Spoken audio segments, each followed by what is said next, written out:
Okay, so share ko sa inyo to guys, no. So ngayong araw guys ay magpapalit tayo guys ng LCD guys, no, ng phone device natin guys. So itong phone device nito guys ay Vivo Y15. So ito na yung kahapon guys, no. So yung issue nito guys ay no display guys, no, pero meron siyang vibrate guys. So no display, vibrate only guys. So ngayon guys, ito na guys yung bagong LCD natin. So install na natin ito guys, no. Yan. So para ma-install natin ito guys, yung bagong LCD niya. So una natin na gagawin guys, tanggalin natin guys yung SIM tray niya. Yan, so tabi lang natin yan. Sunod natin guys ay bubuksan natin ito guys, no. So para mabuksan natin ito guys, pwede tayo gumamit guys ng pang-opening tools natin guys na maninipis, or pwede tayo gumamit guys ng kuko natin guys, no. So sa akin guys, prepare ko guys gumamit guys ng kuko guys, no. Papakita ko sa inyo guys kung paano natin guys buksan gamit guys yung kuko natin guys, no. Yan. So simulan natin guys.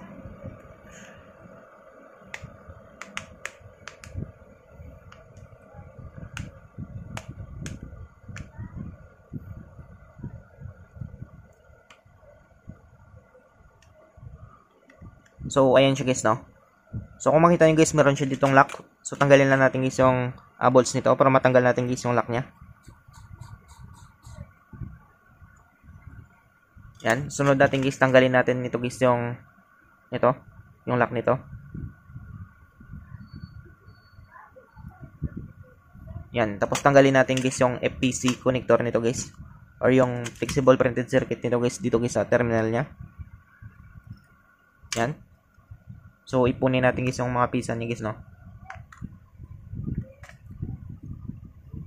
So, natin guys ay tanggalin natin guys lahat guys ng mga bolts niya guys. Para ma-access natin guys yung mga FPC connector niya guys sa loob guys, no.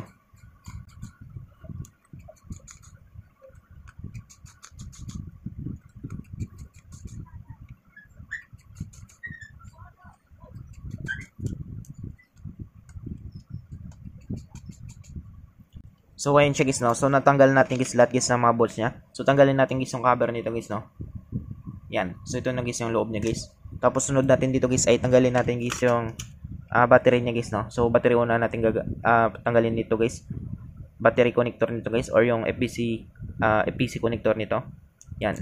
Tapos, sunod natin guys, tanggalin natin guys yung power flex. Tapos, tanggalin natin guys yung FPC connector ng LCD. Yan. Tapos tanggalin natin guys yung battery nito guys, no. So ilayin natin to guys yung green na ito.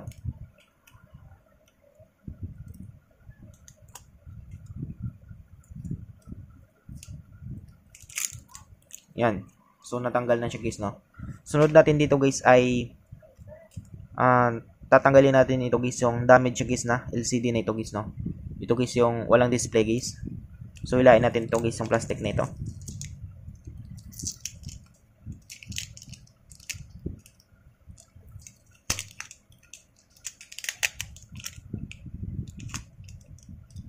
Yan, so ilain lang natin yan. Yan, so natin dito guys, tanggalin natin dito guys yung damage na guys na LCD na ito guys. So dito guys, sa pagtanggal na guys ng damage guys na LCD guys, pwede tayo gumamit dito guys ng electronic liquid natin, or pwede tayo gumamit dito guys ng heat gun natin guys. So kung wala kayong heat gun guys, pwede kayo gumamit guys ng electronic liquid. Kapag wala kayong electronic liquid, pwede kayo gumamit guys ng heat gun guys. So ito guys, no, ito guys yung heat gun. Heat gun na lang guys yung gagamitin natin guys, no, para madali siya guys. So, initin lang natin guys yung glue niya guys sa gilid guys, no, para madali siya matanggal guys. Yan. So, simulan natin guys, no.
So yun siya guys, no? So natapos na natin guys set gan guys. Dito guys ay tanggalin na natin guys yung damage guys na LCD. So para matanggal natin guys yung damage guys na LCD, pwede dito guys gumamit guys ng maninipis natin guys na pang opening tools guys, no. So simulan natin guys.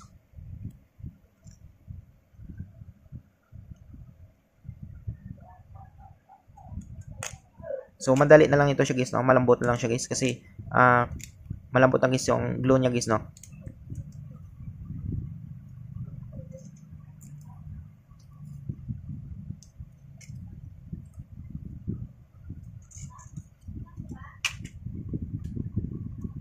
Yan. So dito guys ay hindi nila na idikit pala ito guys, no, dito. So meron pa ito siyang sticker nito guys, no. So tanggalin na lang natin ito guys. Yan. So ito na guys yung damage guys na LCD. So madali natin guys natanggal guys, no, gamit guys yung heat gun natin guys. Yan. So tabi natin to guys. So minsan guys meron yan ditong filter guys, no, na sumasama dito guys. So dito naman guys yung ano niya. So wala na pala siyang ano dito guys, no, filter guys. Yan. So kung makita nyo guys, wala siyang filter dito guys. Yan. Yung gagawin natin dito guys ay linisin natin ito guys, no. Ito guys yung mga nato yung glue na ito guys. Dito guys sa frame niya guys. So simulan natin guys.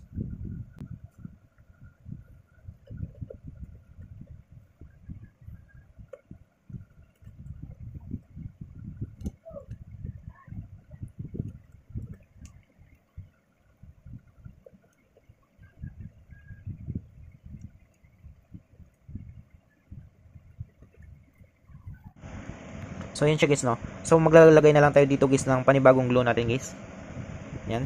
Tapos linisan na natin guys, brushan na natin. Lagyan natin guys ng konting electronic liquid natin.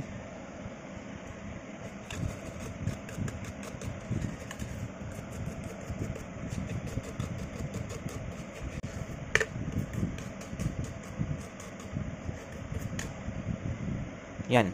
Tapos ay ano tayo guys, maglagay tayo guys ng panibagong glue natin.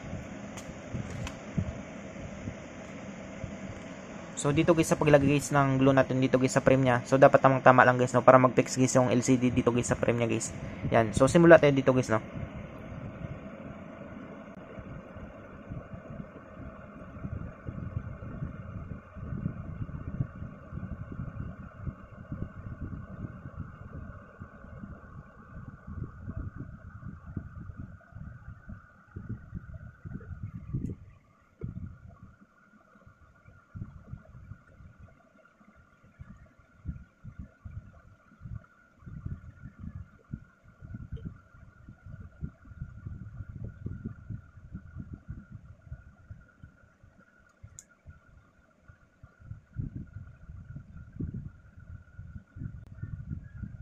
So yun siya guys, no. So natapos natin guys lagyan. So sara lang natin.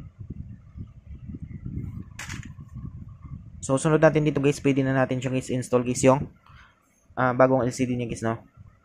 So yung problema lang dito guys ay wala na siyang ano guys, no. Wala na siyang filter dito guys.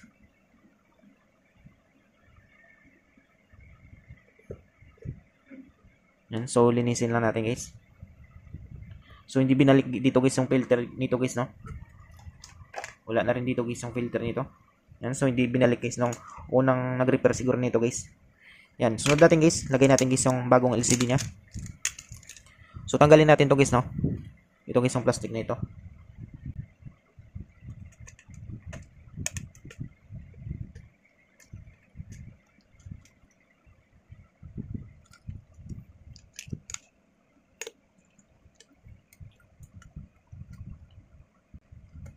So ito siya guys, no. Pangdikit kasi ito guys ng ano guys, ng flex guys, no. Flex cable guys. Yan. So sunod natin guys ay ilalagay na natin dito guys yung bagong LCD guys. So ito naman guys yung LCD na ito guys ay na-testing na rin natin ito kahapon guys, no. Kaya salpak na lang natin ngayon guys. So tanggalin natin ito guys yung ano niya, sticker nito guys.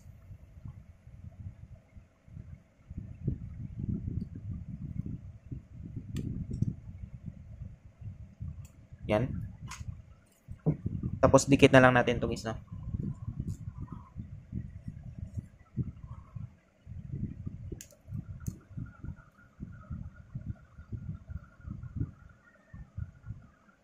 Yan.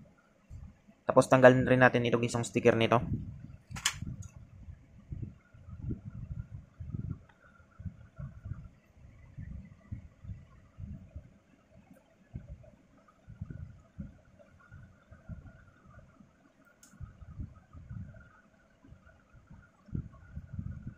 So yun siya guys, no? So natanggal natin. Tapos install na natin guys.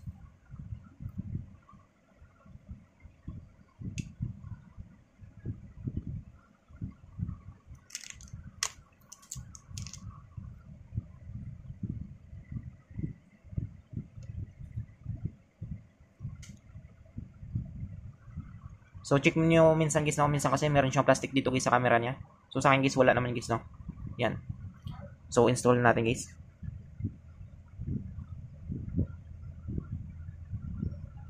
Yan. So kung makita nyo guys, specs na specs siya guys, no?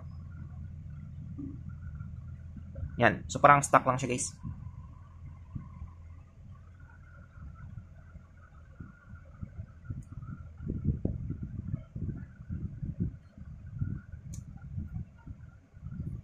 Yan. Sunod natin guys, install natin ito guys yung flex cable guys ng LCD niya. Papunta dito guys sa motherboard niya guys, no?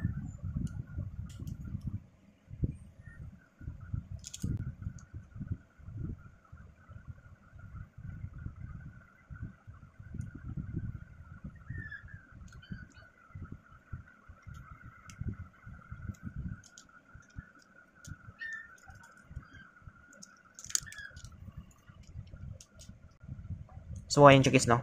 So maganda guys yung pagka-install natin guys. Yan. Tapos ilagay lang natin guys ulit guys yung plastic. Balik lang natin. Yan. Tapos lagay natin guys yung battery niya.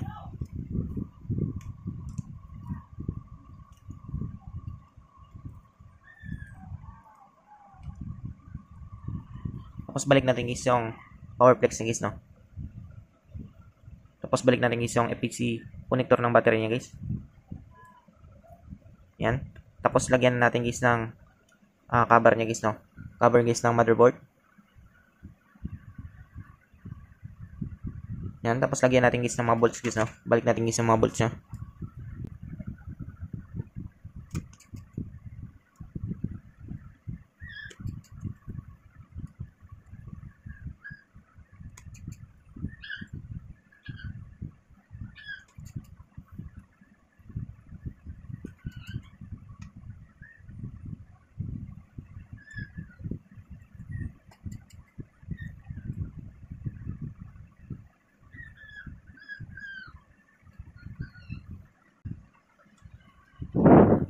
So yun siya guys, no? Tapos balik natin guys yung fingerprint sensor guys. Fingerprint sensor nito guys, no? Yung flex cable guys ng fingerprint sensor niya.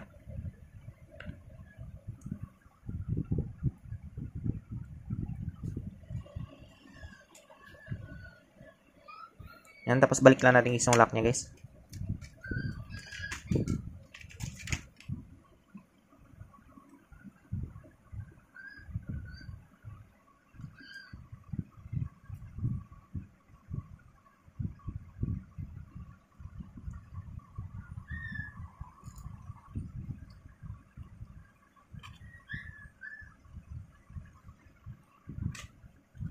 Tapos lagyan natin guys ng bolts guys, no?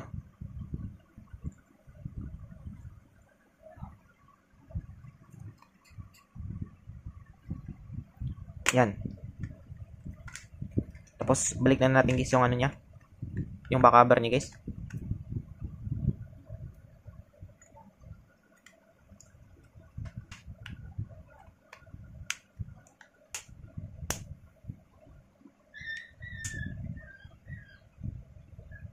Tapos balik natin guys yung SIM tray niya. Yan. So okay na siya guys, no? So ito na guys yung bagong install natin guys na bagong LCD niya guys, no? So yung problema lang dito guys ay hindi natin guys mapandar guys, no? Kasi hindi pa dumating guys yung power flex natin. So try na lang natin guys i-charge guys, no? Kapag mag-display siya guys.